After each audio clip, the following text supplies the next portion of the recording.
ఎన్టీఆర్ జిల్లా గంపలగూడెం మండలం నెమలి శ్రీ వేణుగోపాల స్వామి బ్రహ్మోత్సవాలలో ఘర్షణ వాతావరణం నెలకొంది. వేణుగోపాలుడి కళ్యాణ మహోత్సవానికి ఎంపీ కేశినేని శివనాథ్, ఎమ్మెల్యే కొలికపూడి శ్రీనివాస్ దంపతులు కుటుంబ సమేతంగా హాజరయ్యారు. దేవాదాయ శాఖ తరపున ఆలయ అధికారులు ఎంపీ కేశినేని చిన్నికి పట్టు వస్త్రాలు అందజేశారు. ఎమ్మెల్యే శ్రీనివాస్ కు ఆలయ అసిస్టెంట్ ఎన్ సంధ్యా ముత్యాల తలంబ్రాలు అందజేశారు.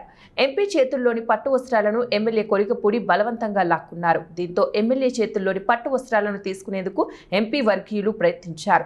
స్వామివారికి పట్టు వస్త్రాలు సమర్పించి ఎమ్మెల్యే కొలికపూడి తన పంతం నెగ్గించుకున్నారు. ఒక్కసారిగా జరిగిన పరిణామంతో భక్తులు ఆందోళనకు గురయ్యారు. ముందు వరుసలో కూర్చుని స్వామివారి కళ్యాణాన్ని ఎమ్మెల్యే కొలికపూడి దంపతులు వీక్షించారు.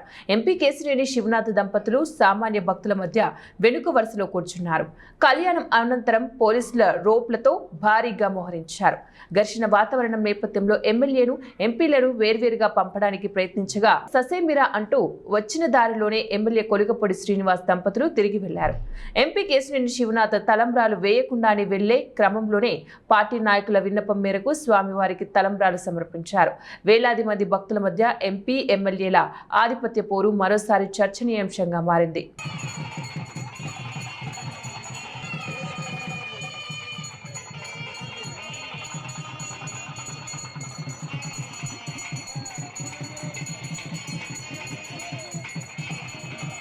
శ్రీకృష్ణ వరద గోవింద